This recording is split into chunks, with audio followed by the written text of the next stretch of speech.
का डिस्कशन कर रहे थे। शीट में आज अपन स्पेशल डीपीपी नंबर 3 का डिस्कशन स्टार्ट कर रहे हैं। तो स्टार्ट कीजिए, स्पेशल डीपीपी नंबर निकाल लीजिए, स्पेशल डीपीपी नंबर 3 और इसका क्वेश्चन नंबर 1। चलिए स्टार्ट करते हैं अपन क्वेश्चन नंबर 1 से। क्वेश्चन नंबर 1 में हमारे पास जो fx है, fx डिफाइन किया गया है। बोला गया है fx की वैल्यू है x इंटू मॉड x। कब है? जब x is less than equal to -1 है। और fx की वैल्यू कही गई है 1 प्लस x का greatest integer plus 1 minus x का ग्रेटेस्ट इंटीजर। इफ x की वैल्यू जो है वो -1 से +1 है और minus of x into mod x जब x की value greater than equal to 1 है। क्वेश्चन बहुत ही आसान है। बोला गया बताओ ये fx कैसा है, इवन है, ऑड है, नाइदर इवन और ऑड है कि बोथ है। तो देखिए अपन जरा इसको सॉल्व करें। तो भाई अगर हमें इवन ऑड पता करना है तो अपन क्या करेंगे, f ऑफ -x निकालेंगे। अब जैसे अपन f ऑफ -x निकालेंगे तो यहाँ मॉड में अपन -x रखेंगे तो ये नेगेटिव साइन खा जाएगा, x मॉड x ही रहेगा। यहाँ मॉड में माइनस साइन रखेंगे तो ये नेगेटिव साइन खा जाएगा, ये x मॉड x ही रहेगा। सही बात है ना भाई, x into minus of mod x equal to x into mod x। यहाँ पे रखेंगे तो -x into mod of minus x equal to -x into mod of x, same ही रहेगा।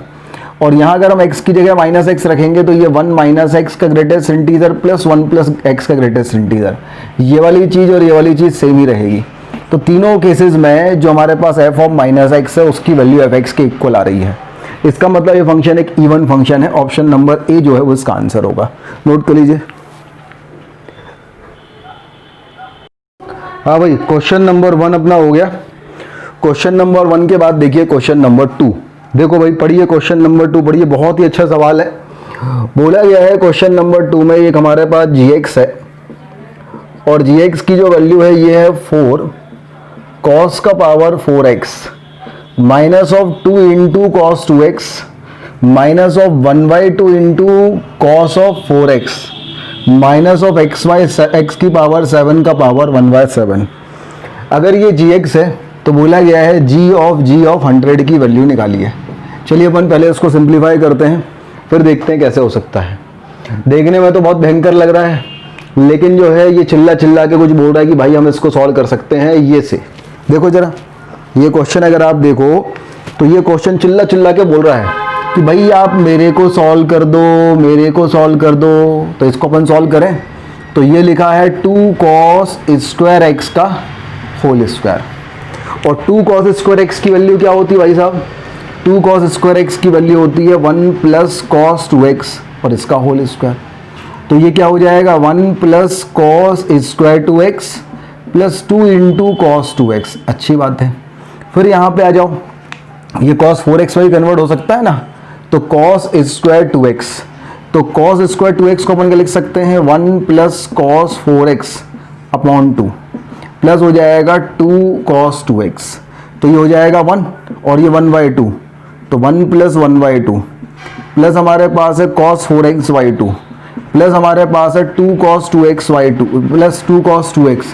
अच्छा अब इसके बाद ये वाली चीज़ देखो, ये हमारे पास क्या था -2 cos 2x। तो ये -2 cos 2x plus 2 cos 2x cancel, -1/2 cos 4x minus 1/2 cos 4x cancel. तो ये क्या बचा हमारे पास 3/2 और क्या बचा -x का पावर 7। तो यहाँ से हमारे पास gx की जो वैल्यू आ गई ये आ गई 3/2 माइनस हो गया x का पावर 7 और उस पूरे का पावर कितना है 1/7। तो this is the value of gx। ये हमने सिंप्लीफाई कर लिया। तो पहले आप यहाँ तक नोट कर लीजिए भाई, ये अपन ने सिंप्लीफाई कर लिया, यहाँ तक नोट हो जाए। हो गया नोट यहाँ तक। चलिए आगे बढ़ते हैं अपन।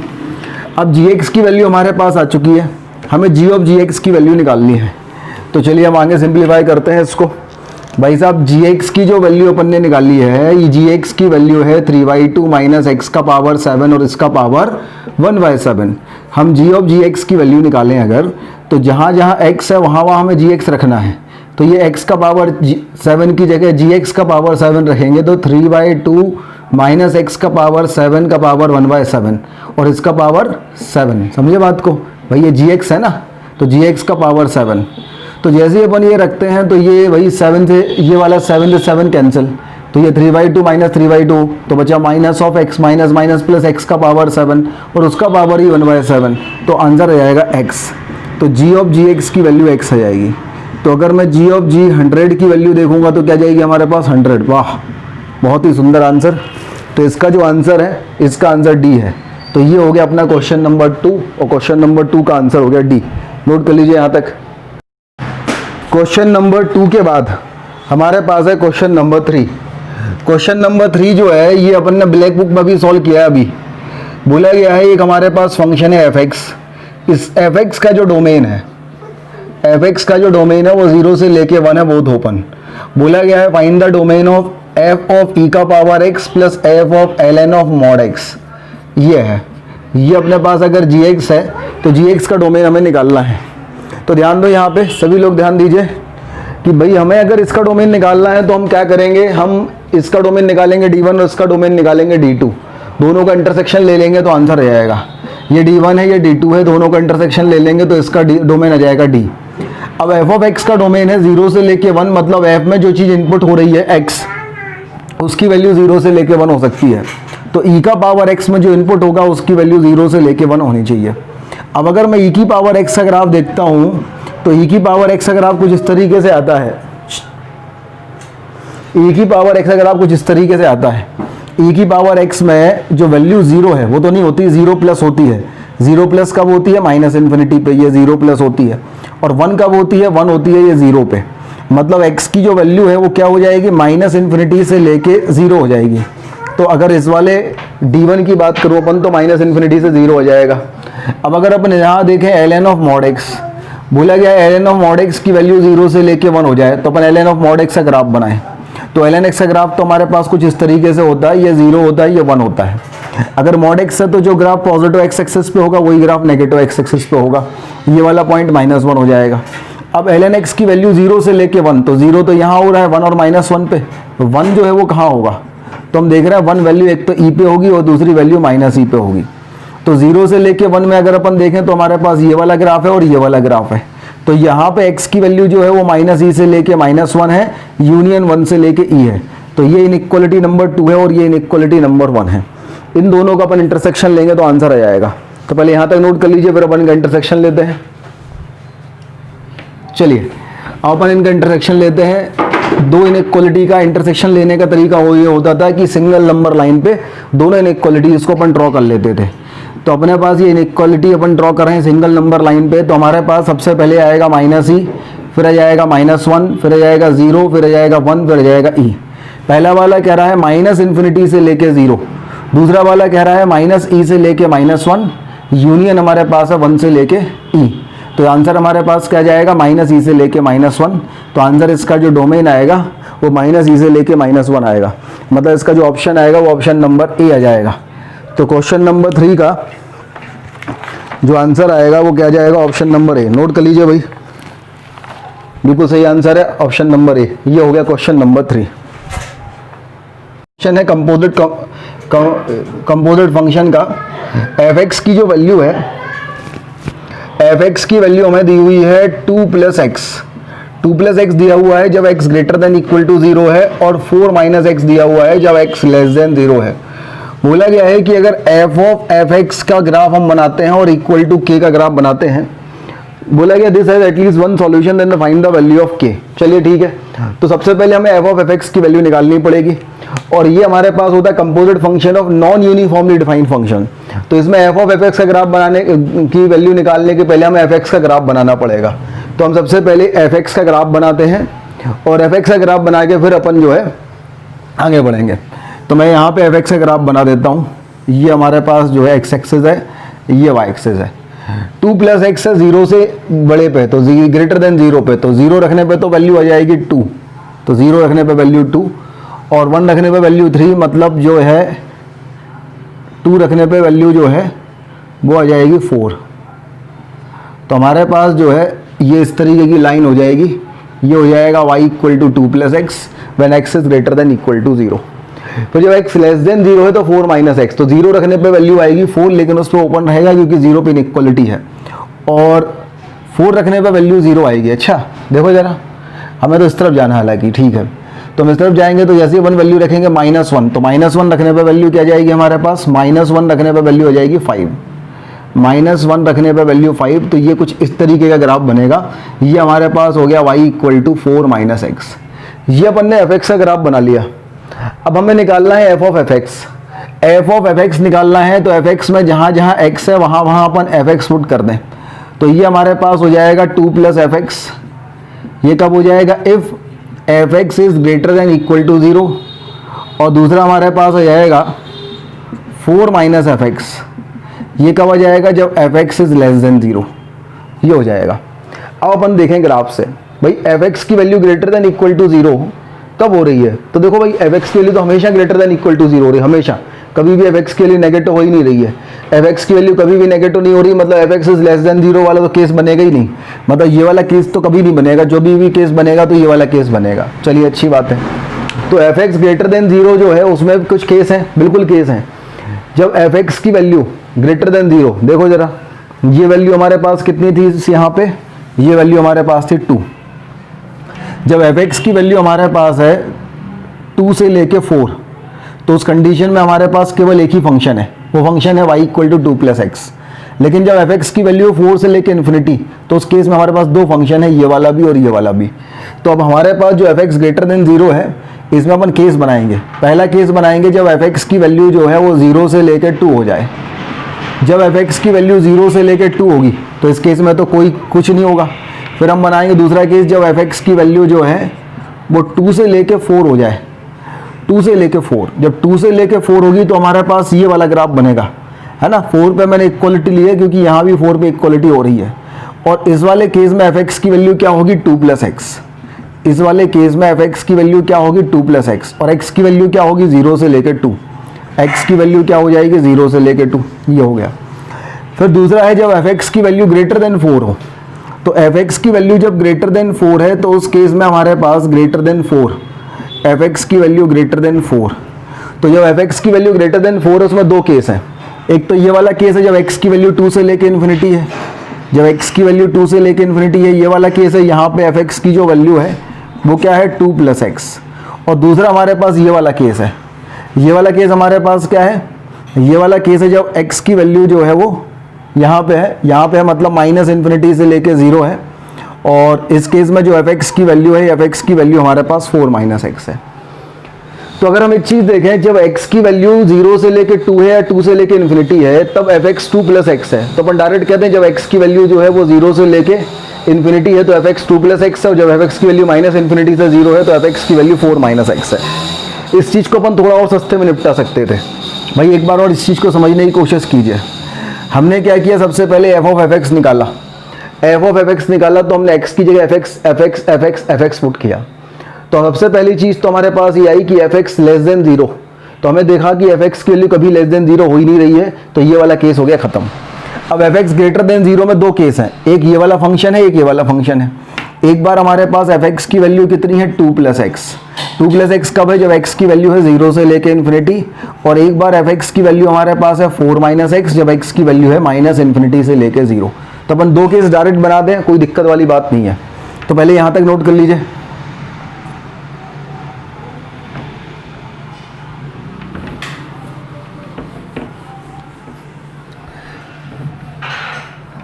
चलिए यहाँ तक नोट करने के बाद अपन वैल्यू पुट कर दें। तो f of fx की वैल्यू हमारे पास क्या आएगी? सबसे पहले मैंने fx की जगह पुट किया 2 + x। तो 2 + 2 क्या हो गया हमारे पास? 4 + x। कब हो गया? जब x की value greater than equal to 0 थी। फिर fx की जगह मैंने रखा 4 - x। तो ये क्या हो गया हमारे पास? 6 - x हो गया। कब हो गया? जब x की वैल्यू लेस देन 0 थी। तो ये हमारे पास f of fx हो गया। अब हम f of fx का ग्राफ बनाएंगे। f of fx का अगर अपन ग्राफ बनाते हैं, चलिए ग्राफ बना लेते हैं f of fx का। ये हमारे पास x एक्सिस है, ये y एक्सिस है। तो पहले इसका ग्रेटर देन इक्वल टू 0 का बनाते हैं। तो 0 पे तो वैल्यू होगी 4, तो 0 पे तो वैल्यू हो रही है 4, और 1 पे वैल्यू हो रही है 5, और 2 पे वैल्यू हो रही है 6। तो 2 पे जो वैल्यू हो रही है ये 5, ये 6, 2 पे वैल्यू हो रही है 6। 0 पे इक्वलिटी है तो यहाँ डार्क सर्किल होगा, और ये हमारे पास लाइन हो जाएगी y = 4 + x।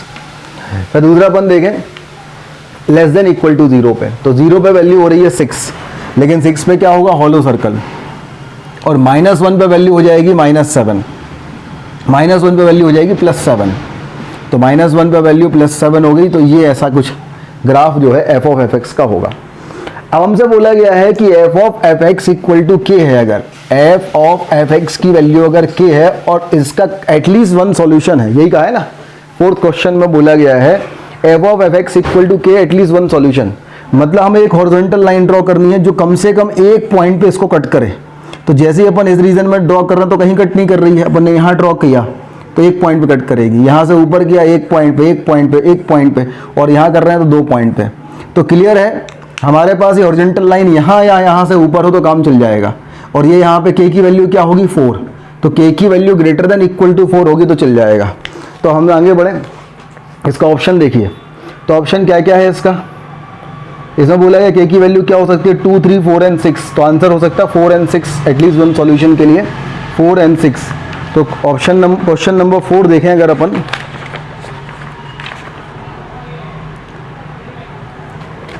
क्वेश्चन नंबर 4, तो क्वेश्चन नंबर 4 का हमारे पास जो आंसर आएगा वो क्या जाएगा 4। अच्छा, स्मॉलेस्ट वैल्यू ऑफ के बोला है, तो स्मॉलेस्ट वैल्यू ऑफ के हमारे पास आ जाएगा, के की जो स्मॉलेस्ट वैल्यू होगी वो हमारे पास 4 होगी, तो ऑप्शन नंबर सी इसका आंसर आ जाएगा। तो ये हमारे पास क्वेश्चन नंबर 4 हो गया, नोट कर लीजिए, दिस इज क्वेश्चन नंबर 4। हाँ भाई, तो क्वेश्चन नंबर 4 के बाद अपन क्वेश्चन नंबर 5 पढ़ें। क्वेश्चन नंबर 5 में बोला गया है f of g x equal to g of f x equal to x. देखो भाई, बोला गया है f of g x equal to g of f x equal to x, तो f of g equal to g of x equal to x जब होता है जब f and g are inverse of each other, तो जो जी x हमारे पास होगा वो क्या हो जाएगा, जी इज इनवर्स ऑफ एफ, ये हमारे पास होगा, और एफ इज इनवर्स ऑफ जी। बहुत ही अच्छी बात है। तो इसका मतलब ये है कि अगर एफ ऑफ 2 की वैल्यू है 5, तो एफ इनवर्स ऑफ 5 की वैल्यू क्या है 2, मतलब इसका मतलब ये है जी ऑफ 5 की वैल्यू क्या होगी 2। और हमारे पास अगर गिवन है एफ ऑफ 5 की वैल्यू 3, तो इसका मतलब है एफ इनवर्स ऑफ 3 की वैल्यू है 5, तो इसका मतलब है जी ऑफ 3 की जो वैल्यू है वो क्या है 5। तो ये हमारे पास आ गया। अब हमसे बोला गया है find the value of g of 3 plus g of f of 2, तो जी ऑफ 3 की वैल्यू कितनी है 5, और एफ ऑफ 2 की वैल्यू 5 और जी ऑफ 5 की वैल्यू 2, तो आंसर कितना आ गया 7। इसके लिखा है क्वेश्चन नंबर 6 में बोला गया है एफ एक फंक्शन है हमारे पास ए से लेके बी, और जी एक फंक्शन हमारे पास है बी से लेके सी।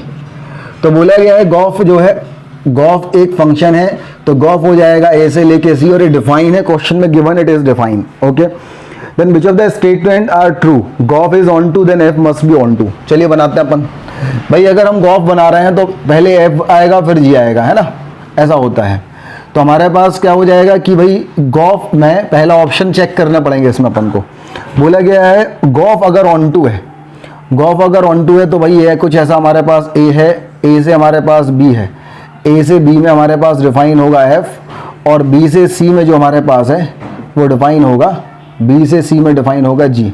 तो फाइनली यहाँ से अगर अपन देखेंगे तो ए से सी में जो हमारे पास डिफाइन होगा, ए से सी में हमारे पास गॉफ डिफाइन होगा। अब बोला गया गॉफ ऑन टू है, गॉफ ऑन टू है मतलब यहाँ पे अगर अपन कहें ये C1 C2 C3 C4 है, और यहाँ पे ये A1 A2 और A3 है, तो ये हमारे पास जो वैल्यू है, ये वैल्यू हमारे पास है A4 और ले लेते हैं, यहाँ C3 रहने देते हैं, ये हमारे पास कुछ इस तरीके की कहानी है, मैन्युअल ले लिया अपन ने। तो अगर ऐसा है तो क्या ऐसा ज़रूरी है कि F must be onto, तो अपन देखें A1 A2 A3 A4, और यहाँ पे हमारे पास है B1 B2 B3 B4 B5, और यहाँ C1 C2 C3।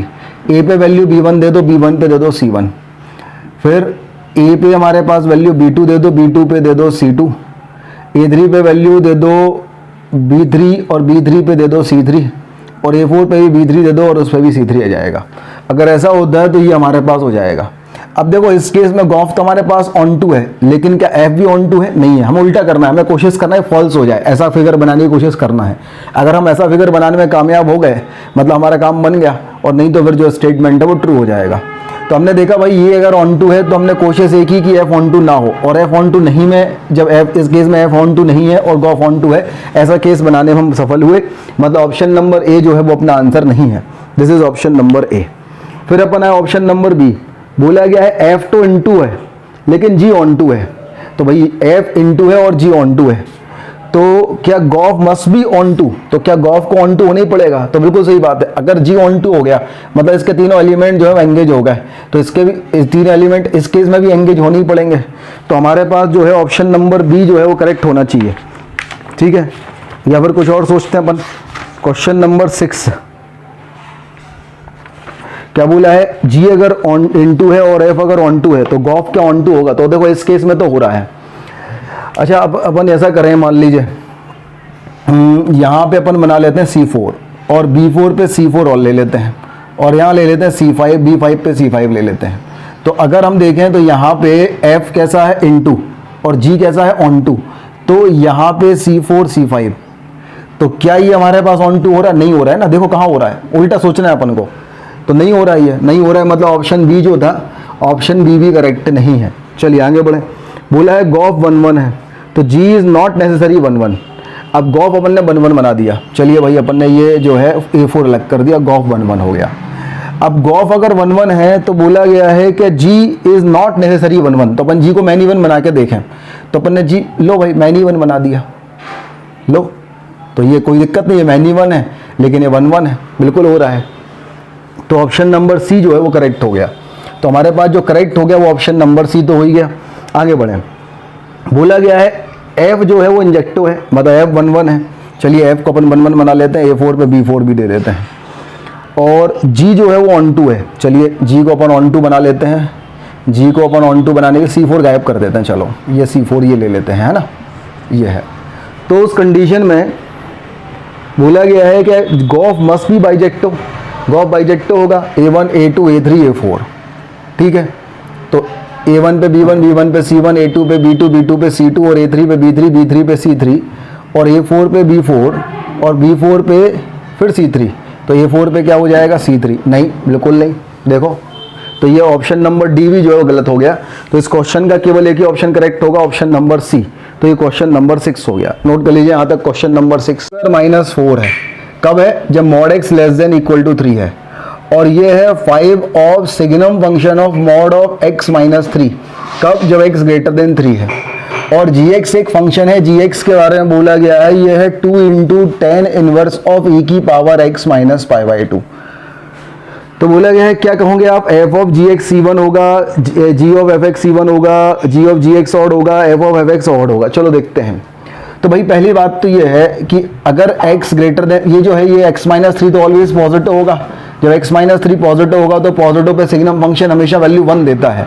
तो अगर हम fx के बारे में बात करें तो fx हमारे पास x² -4 जब mod x is less than equal to 3 और 5 जब x ग्रेटर देन 3 होगा।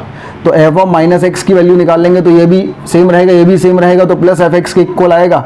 तो ये चीज़ तो क्लियर हो गई, f जो है वो एक इवन फंक्शन है। अब यहाँ पे देखें अपन, अगर अपन यहाँ पे देखते हैं तो अगर मैं g ऑफ -x के बारे में बात करता हूँ तो g ऑफ -x देखें तो ये आ जाएगा 2 × 10 इनवर्स ऑफ e का पावर -x - π/2। अब 10 इनवर्स ऑफ e का पावर -x मतलब 10 इनवर्स ऑफ 1 e की पावर x। अच्छा ये 1 e की पावर x तो ऑलवेज पॉजिटिव होगा, 1 e की पावर x ऑलवेज पॉजिटिव होगा। तो जब मसाला पॉजिटिव होता है तो 10 इनवर्स 1 मसाला की वैल्यू होती है cot इनवर्स मसाला, तो cot इनवर्स x - π/2। और cot इनवर्स x की वैल्यू होती है π/2 - 10 इनवर्स x, तो ये हो गया π/2 - 10 इनवर्स x - π/2। तो ये हो गया पाई - π/2 इज π/2 और माइनस हो गया 2 10 इनवर्स x। तो ये तो हमारे पास -gx के इक्वल आ गया, मतलब g हमारे पास एक ऑड फंक्शन आ गया। तो हमारे पास ये क्लियर हो गया f इवन है और g ऑड है। अब जब हमारे पास एक क्लियर हो गया कि f एक इवन फंक्शन है और g एक ऑड फंक्शन है, तो हमें ये चारों ऑप्शन चेक करने हैं। तो पहले यहाँ तक नोट कर लीजिए भाई, क्वेश्चन नंबर 7। चलिए वीडियो पॉज करके आए हो, आप लोगों ने नोट कर लिया होगा। अपन आगे बढ़ते हैं। अब हमारे पास ये गिवन हो गया कि f जो है वो एक इवन फंक्शन है और g जो है वो एक ऑड फंक्शन है। अब ऑप्शन नंबर ए देखो, f ऑफ gx के बारे में आप क्या कहेंगे? तो f ऑफ gx में जैसे ही मैं माइनस रखूंगा g ऑफ -x, तो ये माइनस बाहर आ जाएगा, तो f of g of -x आ जाएगा, और f तो इवन है तो ये f ऑफ gx ही आएगा। तो f ऑफ gx -x एक इवन फंक्शन होगा, मतलब ऑप्शन नंबर ए तो जो है वो करेक्ट है।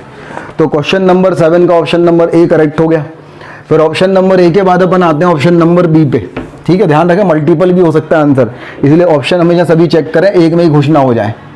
ऑप्शन नंबर बी हमारे पास है g ऑफ fx। तो अगर मैं g of minus F x के बारे में बात करूं तो एफ एक्स तो एक इवन फंक्शन है, तो g ऑफ एफ एक्स ही आ जाएगा। तो ये हमारे पास एक इवन फंक्शन होगा और इवन भी बोला है, तो ऑप्शन नंबर बी भी करेक्ट हो गया। फिर देखें अपन ऑप्शन नंबर सी।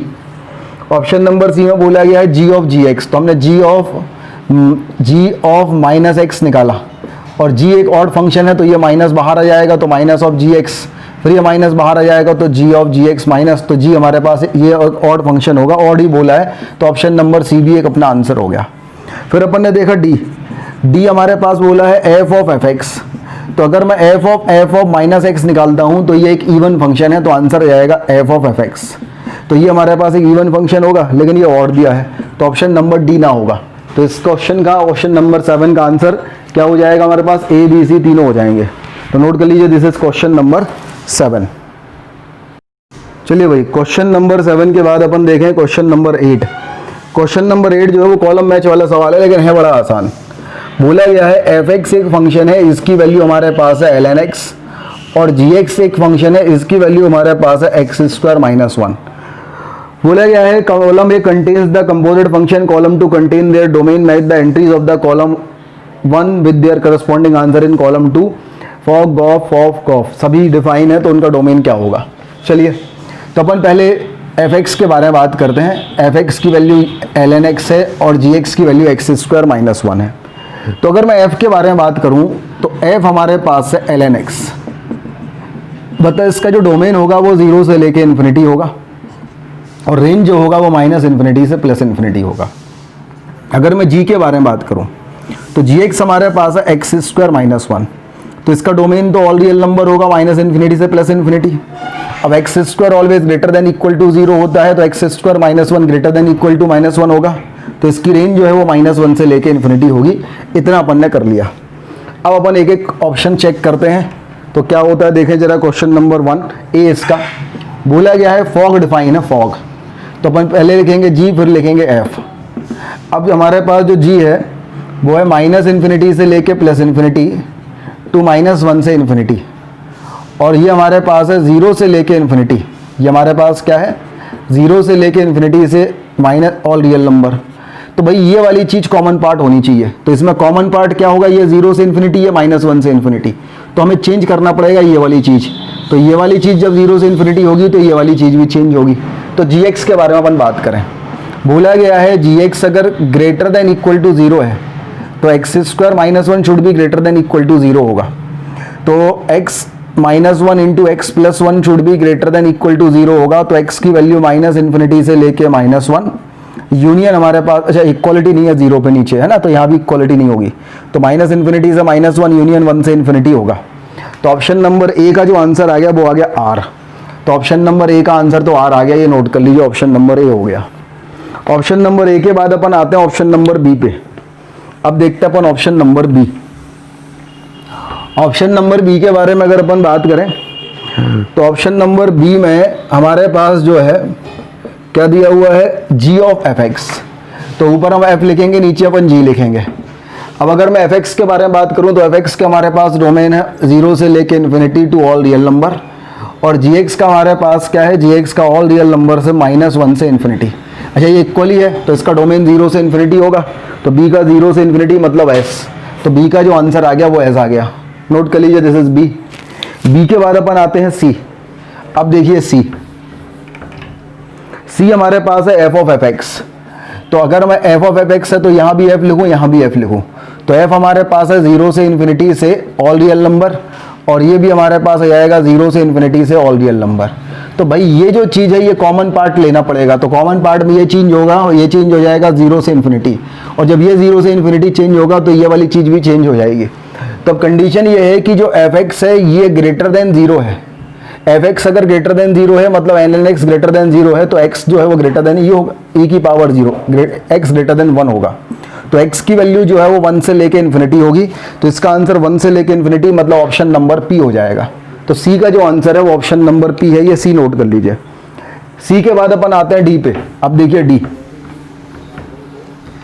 अगर मैं डी के बारे में बात करूँ, डी में हमें निकालना है जी ऑफ जी एक्स। अब जी ऑफ जी एक्स के बारे में बात करें तो यहाँ जी लिखें, यहाँ जी लिखें, तो g हमारे पास कहाँ से कहाँ तक है भाई, g है हमारे पास ऑल रियल नंबर से -1 से इन्फिनिटी, और ये भी हमारे पास है ऑल रियल नंबर से -1 से इन्फिनिटी। तो इसमें अपन कॉमन पार्ट देखेंगे तो ये कॉमन पार्ट -1 से इन्फिनिटी होगा, सही बात है। तो अगर कॉमन पार्ट जो है -1 से इन्फिनिटी होगा तो हमारे पास ये डोमेन हमें निकालना पड़ेगा क्या होगा, सही बात है। तो अब कंडीशन ये हो गई कि gx की वैल्यू अगर -1 से इन्फिनिटी है तो x की वैल्यू क्या होगी, ऑल रियल नंबर ही होगी, ऑल रियल नंबर होगी, मतलब ये q हो गया। तो d का ऑप्शन हमारे पास q हो गया। तो ये क्वेश्चन नंबर 8 हो गया, नोट कर लीजिए, दिस इज क्वेश्चन नंबर 8। चलिए भाई अब अपन देखते हैं क्वेश्चन नंबर 9। क्वेश्चन नंबर 9 में हमसे बोला गया है एक फंक्शन हमारे पास है f(x) हमारे पास है 1 cos of fractional part of x का ग्रेटेस्ट इंटीजर, और बोला गया है एक फंक्शन हमारे पास है gx, और gx की वैल्यू जो है वो है 2x² minus of 3x into के प्लस 1 और plus k into 3k plus 1। बोला गया है अगर gx is less than 0 for all x belongs to all real number then find the number of integral values of k। चलिए तो अपन पहले देखते हैं कहानी। तो gx नहीं, ये नहीं कहा है, ये gx है। बोला गया है g of fx is less than 0 for all x belongs to all real number then find the integral values, number of integral values of k, number of integral values of k। चलो अपन पहले इसको solve करते हैं। तो ये basically लिखा है sec of fractional part of x। अब sec x में जो इनपुट हो रहा है उसकी वैल्यू कहाँ से कहाँ तक है, 0 से लेके 1, क्योंकि x belongs to all real number पे फ्रैक्शनल पार्ट की वैल्यू जो है वो 0 से लेके 1 होती है। तो अगर हम sec का ग्राफ देखते हैं 0 से लेके 1 के बीच में, ये हमारे पास 1 है, ये हमारे पास π/2 है, तो sec का ग्राफ तो कुछ इस तरीके से होता है, ये 0 है, ये 1 है। अच्छा 1 जो है sec की वैल्यू 2 कब होती है, 2 होती है π/sec, sec की वैल्यू जो है वो 2 कब होगी, तो sec की वैल्यू 2, cos की वैल्यू 2 कब होती है भैया, π/3 पे। π/3 की वैल्यू तो 1 से बड़ी होती है ना, मतलब अगर मैं 0 से लेके 1 के बारे में बात करता हूँ, π/3 तो आगे है, π/3 आगे मतलब 2 आगे है। तो अगर मैं x की वैल्यू 0 से लेके 1 के बीच में बात कर रहा हूँ तो ये ग्राफ इसका है, और यहाँ पे वैल्यू 1 से लेके 2 के बीच में है, मतलब हम ये कह सकते हैं sec of fractional part of x की वैल्यू जो है वो 1 से लेके 2 के बीच में है, बट 2 नहीं है। तो उस कंडीशन में sec of fractional part of x का जो ग्रेटेस्ट इंटीजर होगा उसकी वैल्यू 1 हो जाएगी। तो fx की वैल्यू हमारे पास जब हम रीडिफाइन करेंगे तो केवल fx के लिए केवल 1 होगी। तो इतना अपन को क्लियर हुआ भाई। हमारे पास जो है ये 0 से 1 के बीच में डिफाइन करना है। अब sec की वैल्यू π/2 पे π/3 पे 2 होती है ना, तो π/3 पे इसकी वैल्यू 2 होगी, π/3 तो 1 से बड़ा होता है, तो 1 इसके पहले होगा, तो 1 पे वैल्यू 2 से छोटी होगी। तो जब x की वैल्यू, मसाले की वैल्यू 0 से 1 के बीच में होगी तो sec मसाले की वैल्यू 1 से 2 के बीच में होगी। यहाँ 2 पे जो है 2 वैल्यू नहीं होगी, 2 पे ओपन होगा, तो इसका ग्रेटेस्ट इंटीजर की वैल्यू 1 होगी। तो fx की वैल्यू 1 हो गई, यहाँ तक नोट कर लीजिए। चलिए भाई यहाँ तक नोट हो गया अपना। अब यहाँ तक नोट हो गया तो हमारे पास एक चीज़ क्लियर हो गई कि भाई fx जो है ना वो एक कांस्टेंट फंक्शन है और उसकी वैल्यू 1 है। तो g ऑफ fx मतलब g ऑफ 1 की वैल्यू जो है वो नेगेटिव है।